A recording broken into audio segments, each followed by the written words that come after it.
नमस्कार दोस्तों, स्वागत है हमारे आज की इस वीडियो में। आज की इस वीडियो में हम बात करने वाले हैं कि वर्गमूल कैसे निकालें। वर्गमूल निकालने का सबसे आसान ट्रिक बताने वाले हैं। तो अगर आप लोगों ने वर्ग निकालना अभी तक नहीं सीखा है तो हमारे चैनल पर जाकर देख सकते हैं। तो चलिए वीडियो को स्टार्ट करते हैं। चलिए दोस्तों, सबसे पहले हमें कुछ वर्गों की जरूरत पड़ेगी, जैसे 1 से 10 तक के वर्गों से संख्याओं के वर्गों का। जैसे 1 का वर्ग कितना होता है?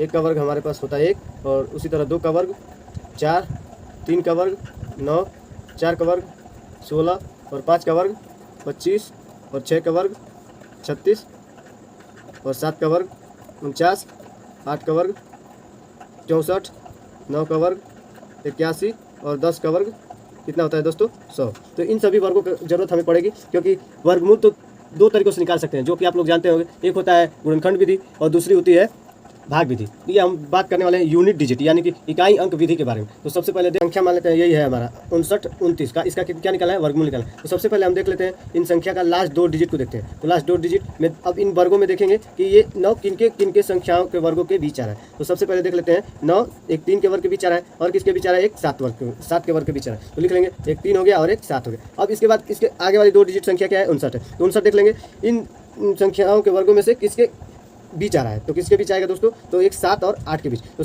कम हमारा कौन सा है? 7 वाला, 7 के वर्ग के बीच। तो इसमें 7 लिख लेंगे, ऐसे लिख लेंगे, क्योंकि हमारा कम 59 से कम ही लेंगे। तो 59 से कम 49 है, तो इसलिए 7 लिख लेंगे। अब देखिए 59 इन संख्याओं के वर्गों के बीच किन किन संख्याओं के बीच आ रहा था? तो एक तो 7 के वर्ग के बीच और एक 8 के वर्ग के बीच। तो इन दोनों का आपस में गुणा करेंगे तो कितना आ जाएगा? आपस में गुणा करेंगे तो 56 आएगा। अब देखेंगे कि हमारी संख्या 59 निकाली हुई संख्या इससे क्या है? कम है कि अधिक है? तो अधिक है। तो हमारी संख्या इससे अधिक है, तो ये अधिक वाला आंसर इस तरह से हम निकालेंगे। एक और संख्या लेते हैं, जैसे हमारे पास संख्या है, लेते हैं मान लेते हैं √46 24। तो सबसे पहले हमने क्या बताया था कि लास्ट वाली 2 डिजिट संख्या देखेंगे। तो ये देख लेते हैं 24 है लास्ट वाली 2 डिजिट संख्या।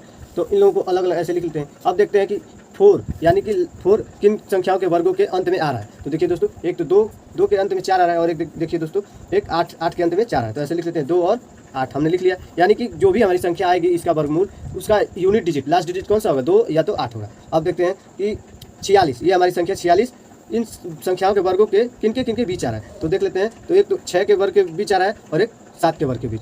तो सबसे कम वाला हमारा कौन सा है? 6। तो 6 के वर्ग के बीच आ रहा है, तो एक इसको 6 ऐसे लिख लेंगे, क्योंकि हम इसमें से कम ही लेंगे, कम ही वाला लेंगे। तो 6 लिख लिए। अब इसके बाद किनके बीच आ रहा है? एक 6 के बीच और एक 7 के बीच हमारी 46 संख्या है। तो इन दोनों का आपस में गुणा कर लेंगे तो 6 7 42 हो गया। अब देखिए 42 हमारी दी हुई संख्या 46 से कम है या अधिक है? हमारी संख्या इससे कम है या अधिक है? तो हमारी संख्या क्या है? अधिक है। तो अधिक है तो हमारा आंसर क्या हो जाएगा? अधिक वाला आंसर, यानी कि 68 इसका वर्गमूल निकल गया। तो हो गया आंसर ये। चलिए दोस्तों, एक और संख्या लेते हैं √, जैसे लेते हैं 70 56। ऐसे इनका क्या निकालना है? वर्गमूल निकालना है। तो सबसे पहले इन दोनों को अलग अलग लिख लेते हैं। अब देखते हैं 6 इन संख्या के वर्गों के किनके लास्ट में आ रहा है। तो 6 देखिए दोस्तों, एक तो 6 के लास्ट में आएगा और एक 4 के लास्ट में आएगा। तो लिख लेते हैं 4 और 6 हो गया। अब देखिए 70 हमारी किन संख्या के वर्गों के बीच आ रहा है? तो 70 हमारी किन संख्या के वर्ग के बीच आएगा? तो एक 8 के संख्या के 8 और 9 इन वर्गों के बीच आएगा। तो एक हो गया 8 और एक हो गया 9। तो इनका आपस में गुणा करेंगे, और कम वाला इसमें कौन सा है? 8 है, तो इसलिए 8 यहाँ पे ऐसे लिख लेंगे। अब 8 9 का गुणा करेंगे तो 72 आएगा। अब 72 हमारी दी हुई संख्या से क्या है दोस्तों? कम है कि अधिक है? तो कम है। तो कम है हमारी संख्या से, हमारी संख्या 70 है, तो इसलिए हमारा आंसर कौन सा हो जाएगा? कम वाला आंसर, यानी कि 70 √70 56 का आंसर कौन सा हो जाएगा? 84। ये हमारा आंसर हो गया। ये वर्गमूल। नोट, यहाँ पे नोट देने वाली बात, ध्यान देने वाली बात कौन सी है दोस्तों? कि ये हमारी पूर्ण वर्ग संख्या है, यानी कि इन संख्याओं का वर्ग आसानी से निकाल सकते हैं। इस ट्रिक से हम वो संख्याओं का वर्गमूल नहीं निकाल पाएंगे जिनका रूट मतलब आसानी से न निकाल पाए, पूर्ण वर्ग संख्या न हो। इसलिए अगर वीडियो पसंद आए, अच्छी लगे तो लाइक, सब्सक्राइब और शेयर जरूर करें। मिलते हैं नेक्स्ट वीडियो में।